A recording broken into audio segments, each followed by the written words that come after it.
నమస్తే welcome to వి3 news లక్ష్యం సమాజహితం నేను మహేష్ ముందుగా వార్తల్లోని ముఖ్యాంశాలు దేశ నలుమూలల్లో బీజేపీ హవా నడుస్తుంది ఉప ఎన్నిక ఫలితంపై బీజేపీ సీనియర్ నేత జీవీఎల్ ఆసక్తికర వ్యాఖ్యలు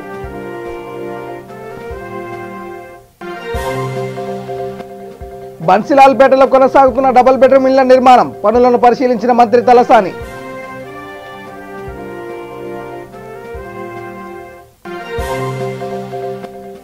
జవహర్ నగర్ లో వేస్ట్ టు ఎనర్జీ ప్లాంట్ ప్రారంభం వ్యర్థాల నుండి రోజుకు 19.8 మెగావాట్ల కరెంట్ ఉత్పత్తి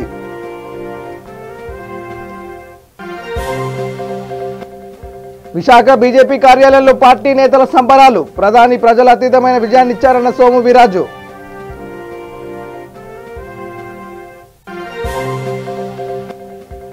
అనంతపురంలో పీసీసీ చీఫ్ ఆధ్వర్యంలో ట్రాక్టర్ ర్యాలీ కేంద్రం రైతుల పాలిట శాపంగా మారుతుందన్న రఘువీరారెడ్డి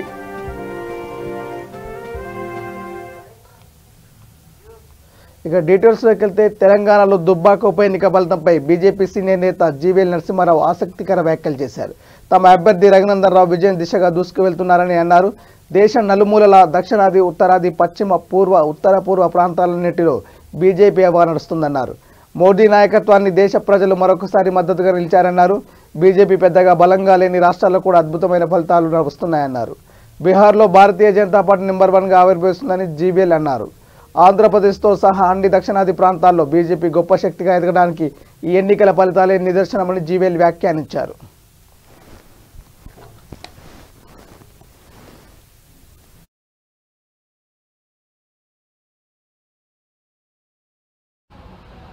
వెలువడుతున్నటువంటి ఎన్నికల ట్రెండ్స్ ఫలితాలు ఇవన్నీ చూస్తే ఒకటి స్పష్టంగా అర్థమవుతోంది. నరేంద్ర మోదీ గారి హవా ఏదైతే ఉన్నదో 2019లో లోక్సభ ఎన్నికల తర్వాత ఈ నరేంద్ర మోదీ గారి ప్రభంజనం ఇంకా ఉధృతం దేశవ్యాప్తంగా అయినట్టుగా ఈ రోజున వచ్చినటువంటి ఫలితాలతో స్పష్టమవుతోంది. బీహార్లో మరి అనేక ఎగ్జిట్ పోల్స్ అంచనాలను తారుమారు చేస్తూ అంతకు ముందు వరకు ఒపీనియన్ పోల్స్ అన్నింటిలో కూడా ఎక్కువగా బీజేపీ ఎన్డీఏ గెలుస్తాయని బీజేపీ జేడీయూ కూటమి గెలుస్తుందని చెప్పినప్పటికీ మరి తర్వాత తప్పుడు అంచనాలు వేసిన ఎగ్జిట్ వాటిని తప్పుగా నిరూపిస్తూ ప్రజా ఆదరణ ఇప్పటికీ ఎన్డీఏకే ఉన్నది బీహార్లో అని చెప్పి ఇప్పటి వరకు వచ్చినటువంటి ట్రెండ్స్ ప్రకారం స్పష్టంగా తెలుస్తోంది. ఖచ్చితమైన మెజారిటీతో మరొకసారి అక్కడ ఎన్డీఏ ప్రభుత్వం ఏర్పడేటువంటి స్పష్టమైన ట్రెండ్స్ మనకు కనిపిస్తున్నాయి. పూర్తిగా ఫలితాలు రావడానికి ఇంకో 3-4 గంటల సమయం పట్టచ్చు. కానీ పరిస్థితుల్లో ఎక్కడా కూడా మారే అవకాశం లేదు. నరేంద్ర మోదీ గారి హవా దేశవ్యాప్తంగా దక్షిణాది రాష్ట్రాలతో సహా ఇటు దక్షిణాది ఇటు ఉత్తరాది అటు తూర్పు పడమర నార్త్ ఈస్ట్ అన్ని దిక్కులా కూడా బీజేపీ నరేంద్ర మోదీ గారి ప్రభంజనం ఈ రోజున మనకు కనిపిస్తోంది. అది ఎలాగో మీకు చెప్తాను. ఈ రోజున 58 అసెంబ్లీ స్థానాల్లో దేశవ్యాప్తంగా అనేక రాష్ట్రాల్లో 11 రాష్ట్రాల్లో ఉప ఎన్నికలు జరగటం జరిగింది అసెంబ్లీ స్థానాలకు. ఈ 58కి గాను 38లో బీజేపీ ఆధిక్యంలో ఉన్నది. అంటే దాదాపుగా 3/2 వంతులు దేశవ్యాప్తంగా. సనత్ నగర్ నియోజకవర్గం బన్సిలాల్పేట డివిజన్ సీసీ నగర్లో చేపట్టిన డబుల్ బెడ్రూమ్ ఇళ్ల నిర్మాణ పనులను త్వరలో పూర్తి చేసి లబ్ధిదారులకు అందజేయనున్నట్లు రాష్ట్ర పశుసంవర్ధక శాఖ మంత్రి తలసాని శ్రీనివాస్ యాదవ్ తెలిపారు. సీసీ నగర్లో సుమారు 20 కోట్ల రూపాయల వ్యయంతో చేపట్టిన 264 డబుల్ బెడ్రూమ్ ఇళ్ల నిర్మాణ పనులను హౌసింగ్ రెవెన్యూ అధికారులతో కలిసి పరిశీలించారు. పేద ప్రజల సొంత ఇంటి కలను నెరవేర్చాలనేది సీఎం కేసీఆర్ ఉద్దేశమని ఈ సందర్భంగా ఆయన వ్యాఖ్యానించారు. అందులో భాగంగానే ప్రభుత్వమే పూర్తి ఖర్చుతో విశాలమైన అన్ని సౌకర్యాలతో కూడిన డబుల్ బెడ్రూమ్ ఇళ్ల నిర్మాణాలు చేపట్టిందని వివరించారు. నిర్మాణ పనులను మరింత వేగవంతం చేసి త్వరితగతిన పూర్తి చేయాలని అధికారులను ఆదేశించారు.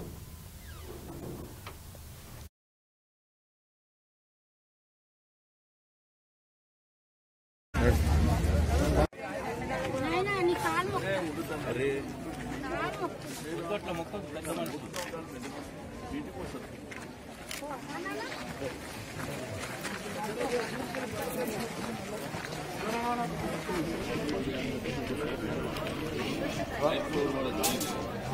రోడ్డు వెడల్పుకుంటాం పండు తిరిగి అంటే ఉన్నాం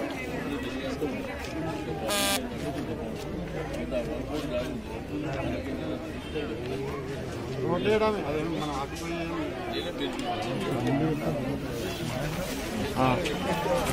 చెప్తాను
జవహర్ నగర్ డంపింగ్ యార్డులో ఏర్పాటు చేసిన వేస్ట్ టు ఎనర్జీ ప్లాంట్ను మంత్రి కేటీఆర్ ప్రారంభించారు.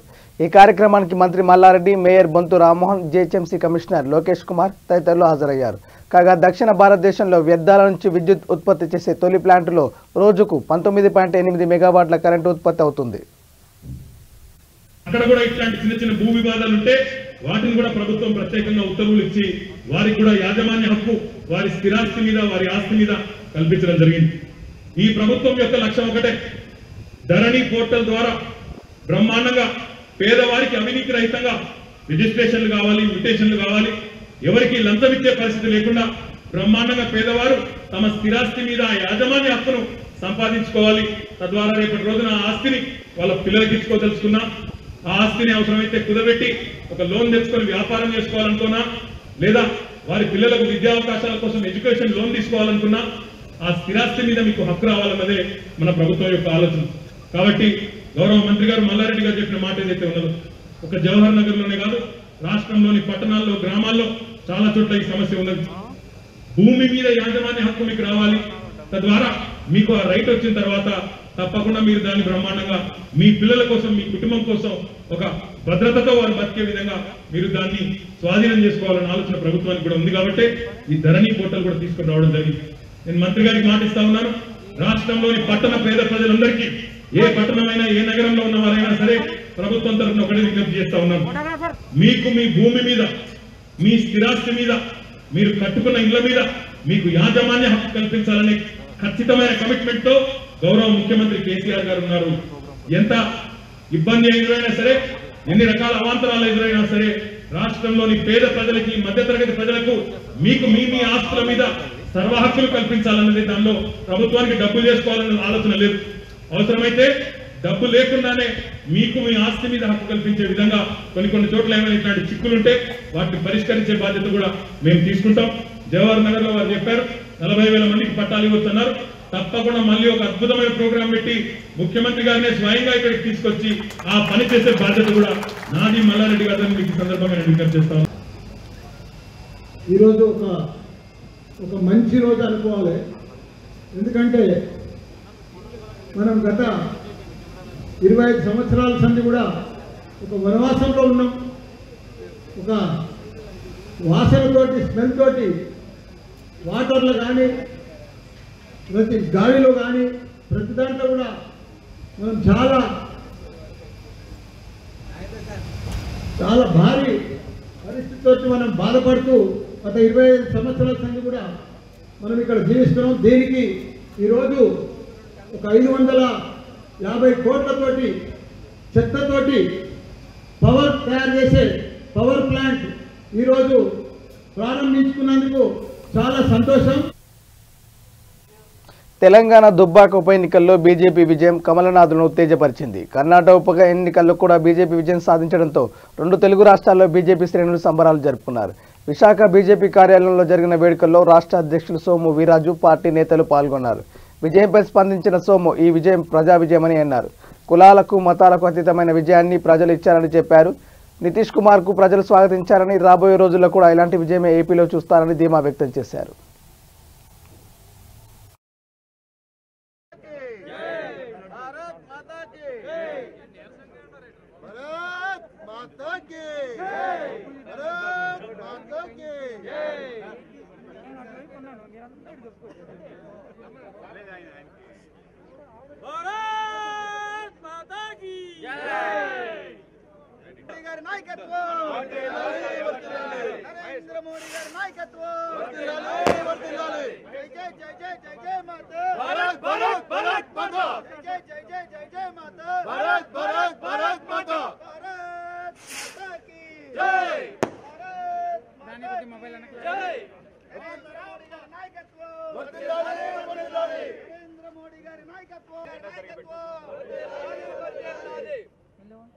जिंदाबाद जिंदाबाद बीजेपी जिंदाबाद जिंदाबाद जिंदाबाद बीजेपी जिंदाबाद नरेंद्र मोदी गारी नायकत्वम जिंदाबाद जिंदाबाद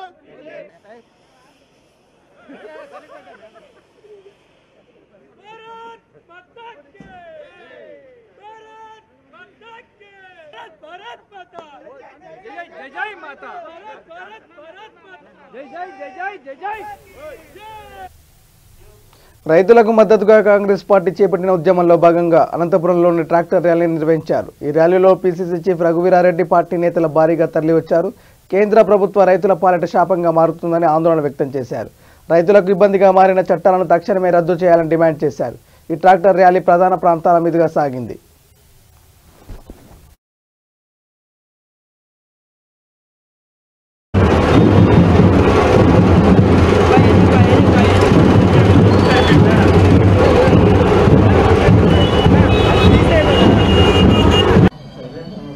Laws passed by the Indian Parliament.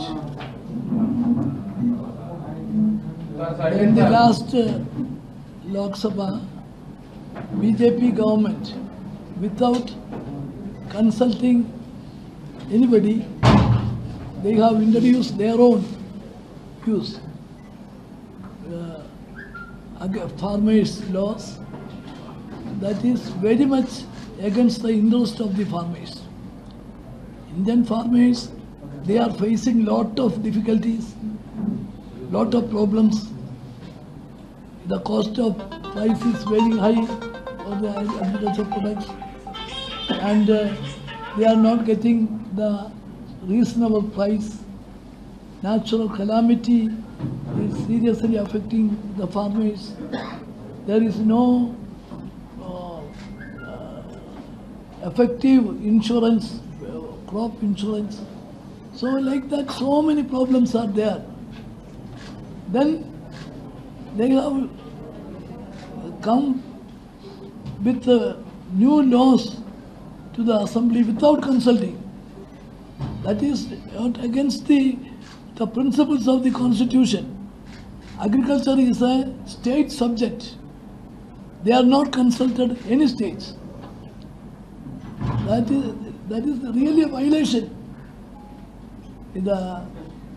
They are acting against the spirit of the constitution. These laws no way helping the farmers. Farmers are struggling to live, and lot of farmers are committing suicide because of the all the factors are against the farmers. They are not getting reasonable price. The natural calamity loss will be there, no crop insurance. Now this act, new act, only for the corporates, not for the farmers. The procurement policy the farmer community wants to procure their products by state governments or central government and they won't declare a minimum support price. All these problems are not addressing by రాష్ట్ర వ్యాప్తంగా ఉత్కంఠ రేకెత్తించిన దుబ్బాక ఉప ఎన్నికల్లో సంచలనం విజయం నమోదైంది. నువ్వా నేనా అన్న రీతిలో సాగిన పోరులో అనూహ్య రీతిలో బీజేపీ అభ్యర్థి రఘునందన్ రావు విజయం సాధించారు. నరాలు తెగే ఉత్కంఠ నడమ సాగిన పోరులో చివరి 4 రౌండ్లో బీజేపీ ఆధిక్యం కనబర్చి టీఆర్ఎస్ కంచుకోటలో తొలిసారి కాషాయ జెండా ఎగిరేసింది. 1470 ఓట్ల మెజార్టీతో సమీప టీఆర్ఎస్ అభ్యర్థి సోలిపేట సుజాతపై రఘునందన్ విజయం సాధించారు. దీంతో తెలంగాణ వ్యాప్తంగా బీజేపీ శ్రేణులు సంబరాలు జరుపుకున్నారు. మహబూబ్నగర్లో బీజేపీ నేతలు బాణాసంచా కాల్చి సంబరాలు చేసుకున్నారు.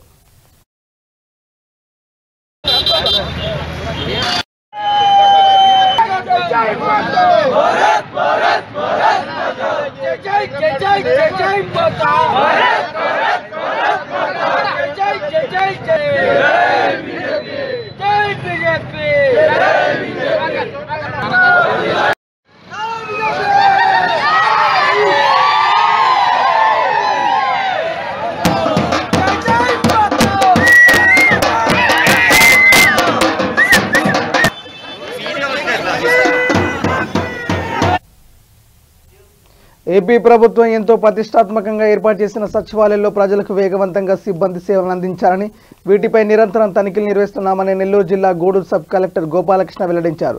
చిలుకూరులోని సచివాలయాలను ఆయన ఆకస్మిక తనిఖీ చేశారు. రికార్డులను పరిశీలించారు. సిబ్బందికి పలు సూచనలు తెలియజేశారు. ఈ మేరకు ఎంతో ప్రతిష్టాత్మకంగా ప్రభుత్వం సచివాలయ వ్యవస్థను ప్రారంభించిందని, ప్రజలకు వేగవంతంగా సిబ్బంది సేవలు అందించాలని సూచించారు.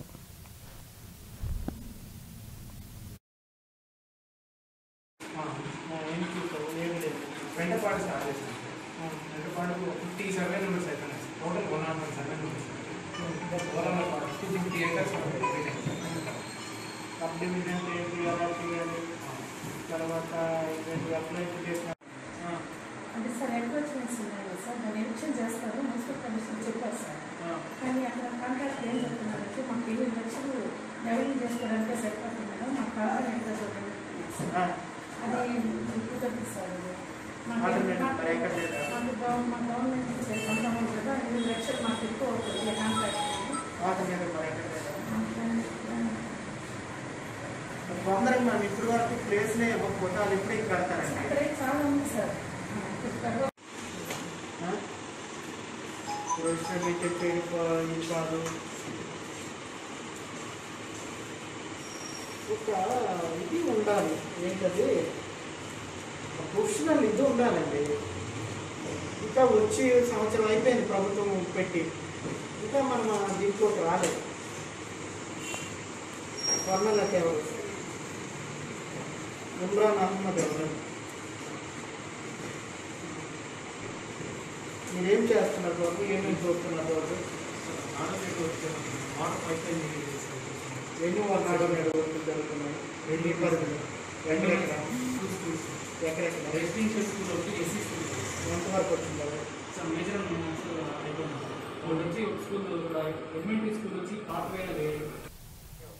రానున్న గ్రేటర్ హైదరాబాద్ ఎన్నికల దృష్ట్యా రాజేంద్రనగర్ జీహెచ్ఎంసీ సర్కిల్ కార్యాలయంలో డిప్యూటీ కమిషనర్ ప్రదీప్ కుమార్ ఆధ్వర్యంలో ఆల్ పార్టీ మీటింగ్ ఏర్పాటు చేశారు.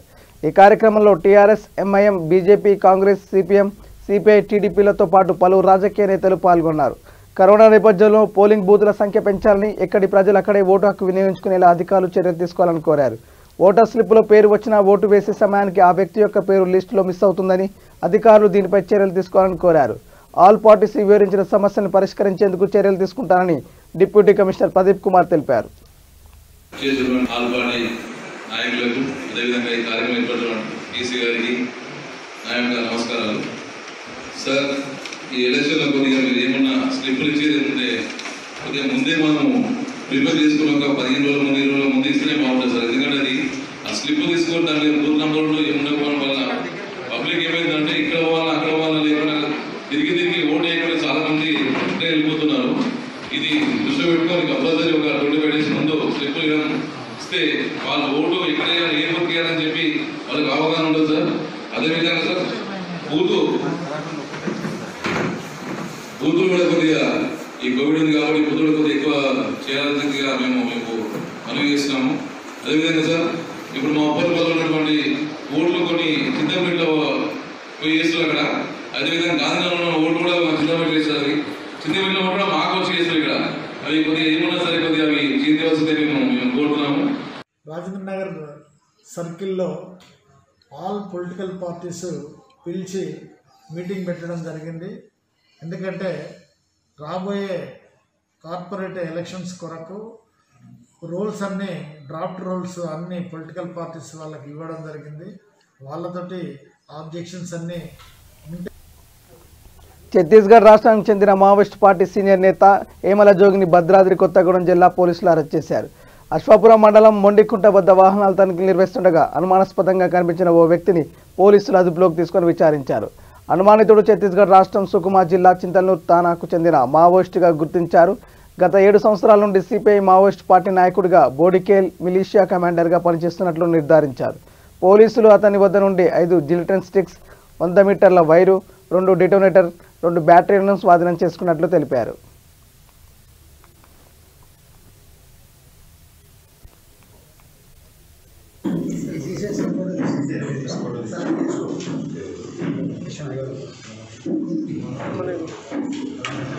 రాష్ట్రంలో 4 మర్డర్ కేసులు, 2 ఎక్స్టార్షన్ కేసులు, బ్లాస్టింగ్ కేసులు ఉన్నాయి.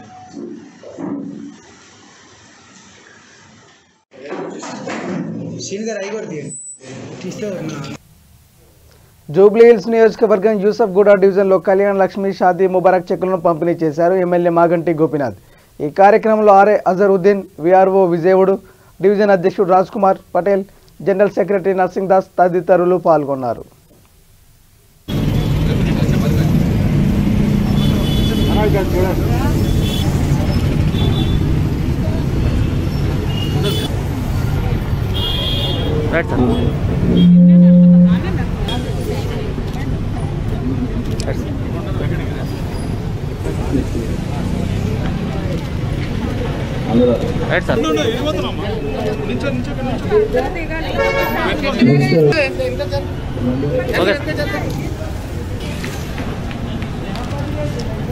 Bright name next.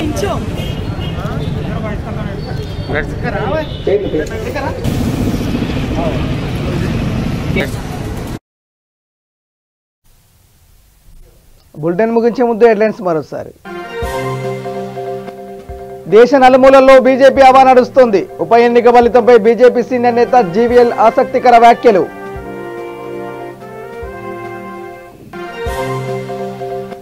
బన్సీలాల్పేటలో కొనసాగుతున్న డబుల్ బెడ్రూమ్ ఇళ్ల నిర్మాణం పనులను పరిశీలించిన మంత్రి తలసాని.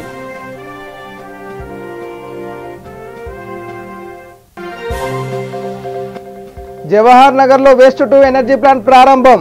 వ్యర్థాల నుండి రోజుకు 19.8 మెగావాట్ల కరెంటు ఉత్పత్తి.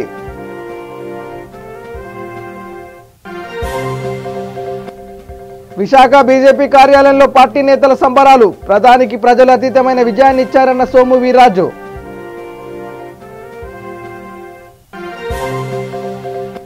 అనంతపురంలో పీసీసీ చీఫ్ ఆధ్వర్యంలో ట్రాక్టర్ ర్యాలీ. కేంద్రం రైతుల పాలిట శాపంగా మారుతుందన్న రఘువీరారెడ్డి.